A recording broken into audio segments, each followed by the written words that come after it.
Hello, this is Ben from AudioLabs, and this video is going to be me beginning a mix for one of my first songs of 2025. This song is written under my focal point alias, and yeah, so this session is pretty much organized, ready to be mixed as like a absolute foundation level. It's normally a bit of a mess when I'm in the writing phase, but I've pretty much got all the arrangement done and yeah, ready to be mixed. So I'll just go through what we're working with here. So I've got a drum bus, all 808 sounds. So we've got a kick, closed hat, a couple of congas and two toms. I've got a pad sound that I've made with the Novation peak.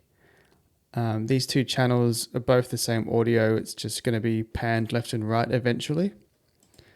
I've got a bass bus, which is the same MIDI, but recorded on two different synths. So this side is the peak, and this side was recorded with the Moog Matriarch. Next, we've got a 303 lead sound, a 303 bass sound, and this sitar sound, which is a stock Ableton plugin. Across to the right on our send returns, I've got two echo effects going on, a plate reverb from Universal Audio and a chorus based on the Juno 106. We may change these effects further down the line, but this is kind of what I used when I was writing the song. And nothing currently on the main except for a filter that comes in later in the track. I'll quickly show you in the arrangement view. So everything has been freezed and flattened to audio or recorded directly to audio. The reason I've done that is because I don't really want anything in MIDI in the mixing phase because you're kind of tempted to change things.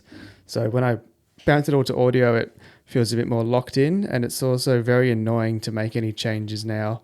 So I'd have to really want to make the change.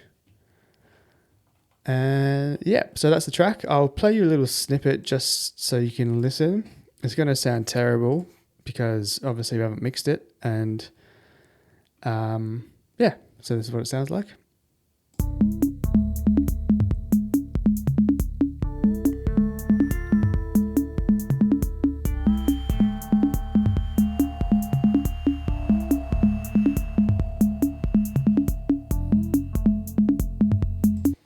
So you get the idea. Pretty much all you could hear in there was the congas and a little bit of the bass. But yeah, sounded terrible, but our job is to make it not sound terrible. So stay tuned for the next episode and we'll get into it. Just before we get into it, I'm going to give you a playthrough of the unmixed session and the final mix.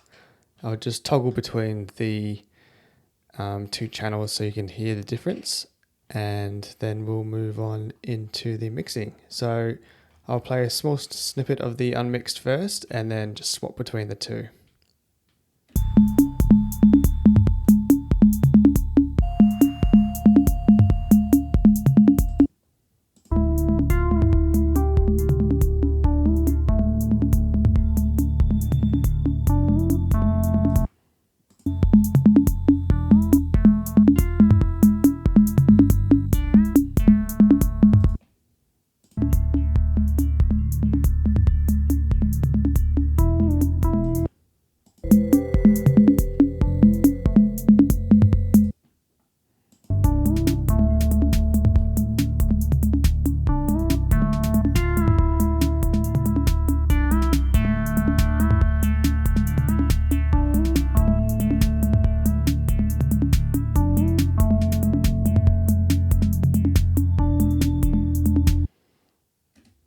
So as you can see or hear, there's a fairly big difference between the two, and I'm going to show you how I did it. So stay tuned. Okay, so the first thing that I normally do is I go to my toolbox just here on the left, and I have a bunch of effects racks that I've made just as templates. I've made this one called master channel. So I'm going to drag that onto the main master channel. And what we have here is a utility that I use to convert the entire track to mono or listen to it in mono. I've got this EQ8 that I use to help with the mixing, mainly balancing all of the elements. I've got a spectrum analyzer just to kind of see where we are at in terms of sonics, a VU meter, and I've got this metering bridge that came with the Abbey Road mastering plugin bundle. It's just good because it gives you this phase meter, which I find very handy. It also has the VU meters here, but I find this one works really well too. And obviously gives you it's got a peak meter reader here as well. So the first thing that I do when I start a mix is go through the gain staging. So I have all of the tracks at unity, as you can see, and I'll go to one of the busiest parts of the track of the song, probably where all these drums are. I'll hit play and then we're going to see what we're getting on the VU meter.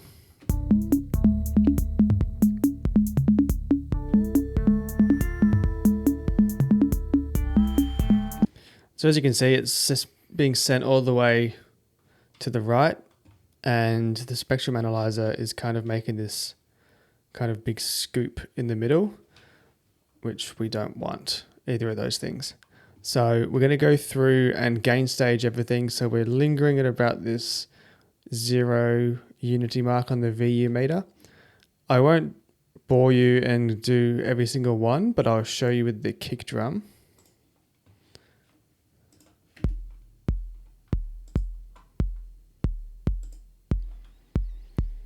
So it's already a bit of a culprit for giving us all of that energy. So we'll just go to the clip, find this gain fader here.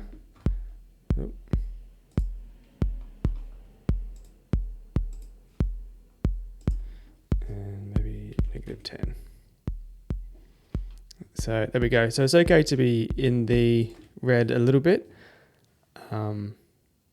Yeah, we want it to be lingering around that 0 mark. So I'm going to go through and do this with all of the tracks, and I'll see you back in a minute. Okay, so I've gone through the gain staging process. Let's have a quick listen to that same section.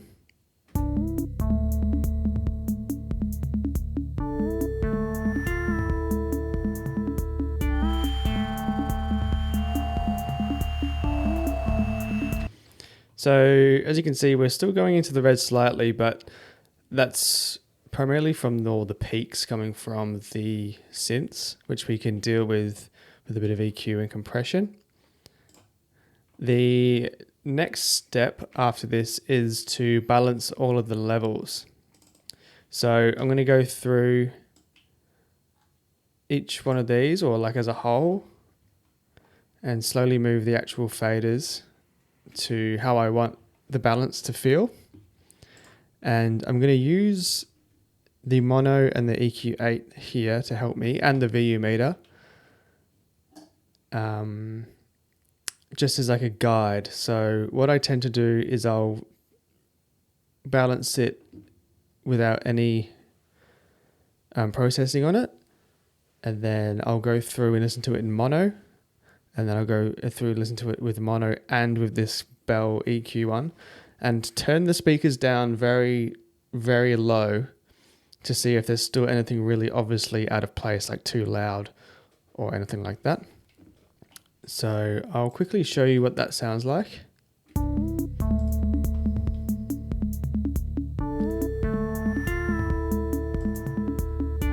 That's mono.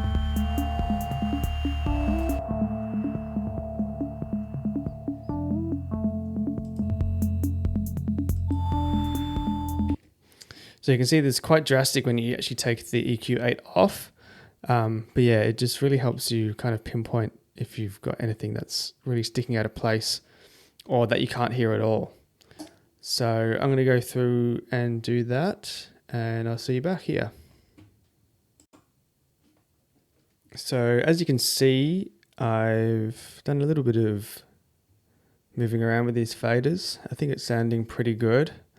I'll play you a section with the VU meter just to show you even how much of a difference balancing makes along with the gain staging.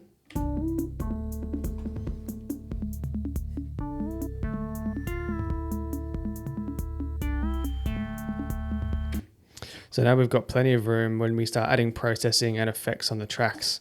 We're not going to shoot back up into that red zone. So yeah, I think that's sounding pretty good. The next stage is to begin EQ, compressing and filtering and doing all that processing work. I don't think I'm going to change the faders too much from here. I kind of use that as like a solid foundation and then add any automation after we've kind of added all the effects and stuff as kind of the last stage. So yeah, next video is EQing and compressing and processing. Okay, so I'm pretty happy with where this is at now. I will give you a little snippet and show you these meter readers and the spectral analyzer.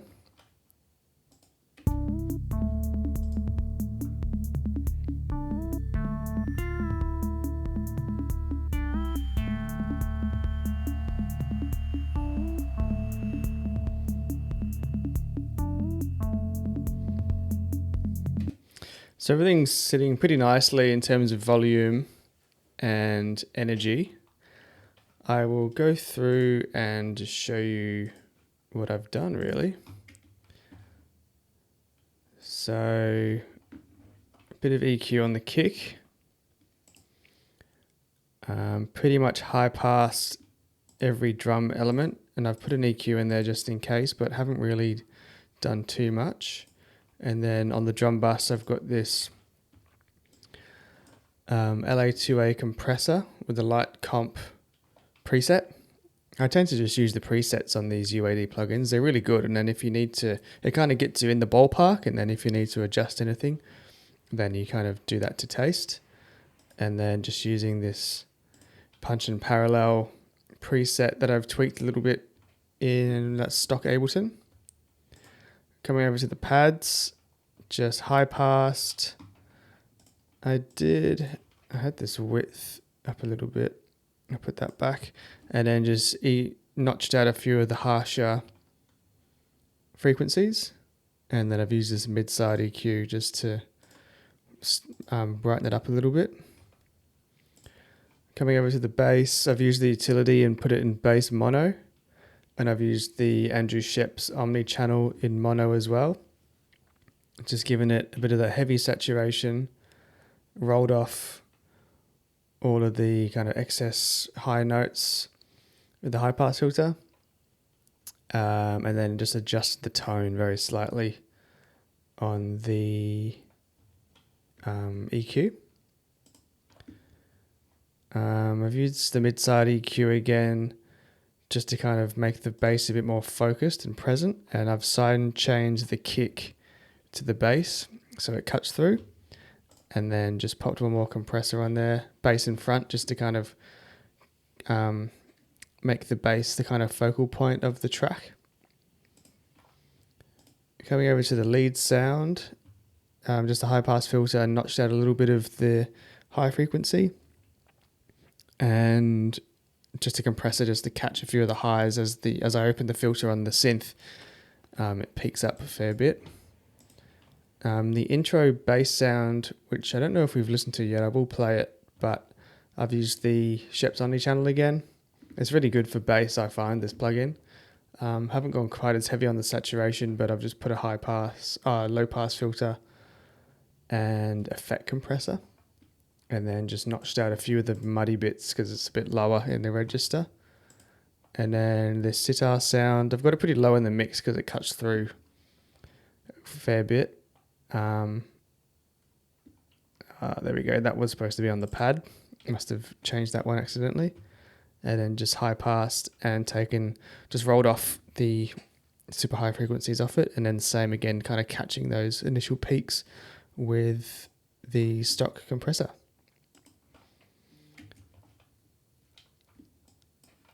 So yeah, I'll show you this intro sound first.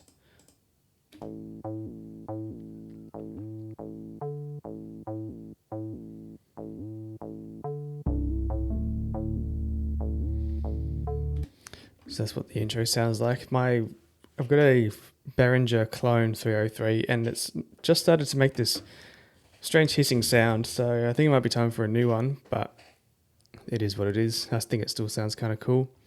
So I'm pretty happy with that. I think I'm going to move on to the effects, which will really kind of create the space in this track. I think it's balanced quite nicely. And then, keep it, when I wrote it, I wanted it to be quite flowing with the bass and the drums kind of more as like a grounding element. So yeah, we'll see how we can bring this to life with some effects. Okay, so try to not get too carried away before making the next video, but I'll start off by showing you a snippet of what's been done so far.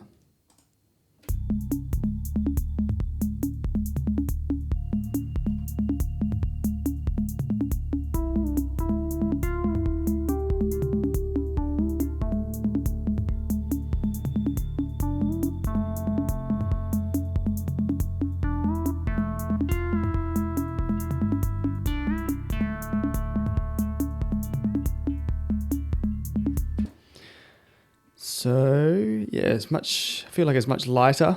It's a bit more air in the 303s, and I pushed that pad right down. It's just kind of lingering, reminds me of like a fog kind of in the background there. But yeah, I'll go through each of the track. I've changed a little bit on some of the tracks, but the kick is pretty much the same. I've added the snare. Oh yeah, I added the snare in the second hat. I felt like it needed something extra. As I said in the other video, it's a bit harder to add things when you put it to audio, so you feel like you have to really have a good idea of what you want to add because it's a bit more effort. So I added these two and I think it's definitely paid off. So I've just put a snare in there with the UAD compressor again, just with the snare preset, and then another compressor. Done a fair bit to this closed hat, rolled off a tiny bit of the harsher frequencies, put a compressor in to catch the peaks or to kind of give it this kind of pumping sound or pumping feel. I've saturated it a bit just so it sticks out of the mix ever so slightly.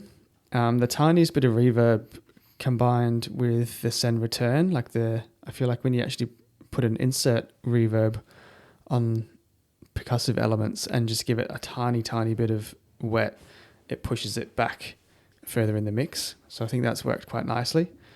And then pretty much the same thing with this closed hat. Haven't done too much with these congas. I think I've just added a little bit of saturation because they were kind of getting a bit lost. Yeah. And the pad, haven't changed too much either. Just added these send returns. So I've got this chorus, which is the Juno chorus, and this big reverb, the Tal reverb, which is also based on the Juno, I think. Oh no, maybe it's just the chorus. But yeah, this is a free plugin, this reverb, which is really good. Moving over to the bass. Haven't changed too much. Actually, haven't changed anything at all on that one. And no effects at all. It's just exactly the same. The lead, 303, I've taken out a frequency. It was either muddy or a bit harsh, so I've kind of notched that out quite severely. And I've tried to do the same effect as with those percussive elements with the reverb, just adding like a little bit just to push it further back. I really wanted that to sit quite high above everything and kind of float around on top. And then the 303 bass, I've done a fair bit of surgery here. This 5th notch is attempting to get rid of that hiss that I was talking about in that last video. It does a fairly good job. It's got rid of most of it. It's not going to get rid of all of it, but I think it's done its job. I've put this one in here just to notch it back up from what we've taken here. And then the same, I've just taken out a few of the frequencies that were being troublesome. And yeah, same technique again with the reverb. I did the Google thing when you type in the BPM and it tells you the pre-delay and delay settings for certain types of styles of reverb. So they've all been calculated mathematically. And then the sitar, just a little bit of EQ and catching any of the peaks that are coming through. Change that to peak. Coming over to the effects, I've changed, this was originally a ping pong, I changed it to mid-side, and I've put a pan on here so it kind of floats around in the background, it's creating a bit more movement. And the same again for the quarter note echo. I've changed it to mid-side and I've put a bit of EQ on here just to get rid of any of the muddiness. The plate reverb is being used for the 303s and a little bit of the hats. I think I'm just using another bass space preset.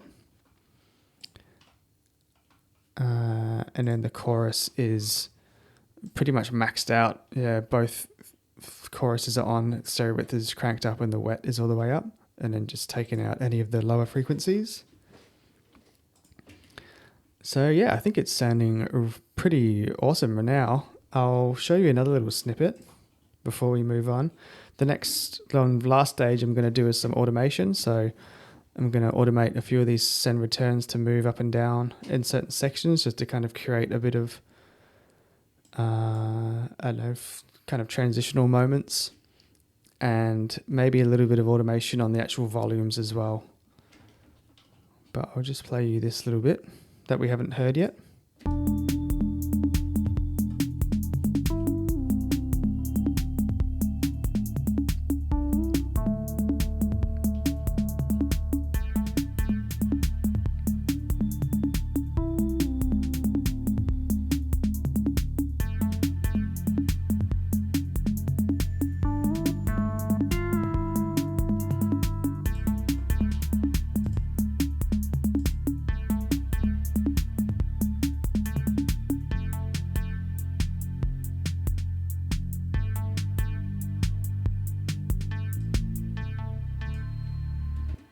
So as you can see, everything's still metering really nicely, and the spectral analyzer is looking pretty good as well.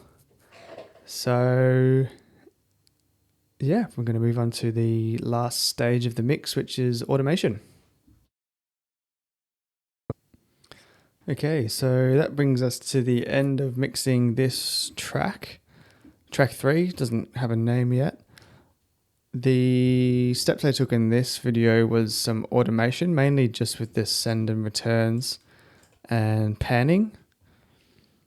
So I actually didn't do as much as I thought I was going to do, mainly just on these 303 leads, and a bit of volume automation on this one. I've got it quite loud at the start and then bring it slowly down.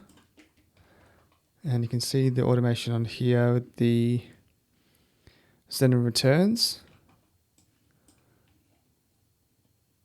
And then I bring the pad up at this little breakdown section. And let's see here, I definitely put one on here. So maybe I'll give you an example. This is the 303 bass sound. It kind of just gives it this delayed trail as we go into the next section of the song.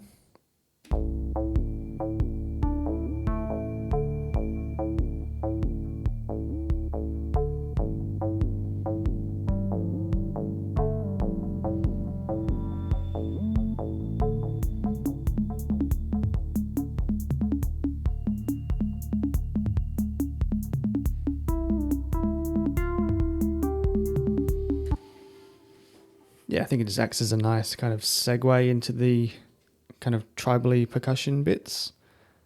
And then I've just sent the echo up quite far on this sitar sound just to kind of give it a bit of variation.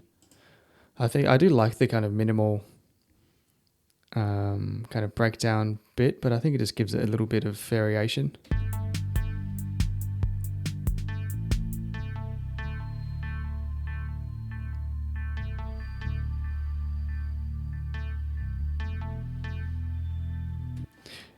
It's good with the echo because it kind of sends it for ages if you have the feedback up just over 50. And I would say that's pretty much it. Thanks for watching. If you have, it's been pretty fun making this video. I've never had to stop and think about recording a video while I was mixing a track, but this is pretty much how I approach at least my own music. I think that, bouncing everything to audio and kind of taking your writing and producer hat off and putting your mixing hat on is a good way to, that's how I approach my productions anyway. So yeah, thanks again. If you liked it, leave a comment or subscribe. And yeah, I'll probably make some more, so stay tuned. Thanks.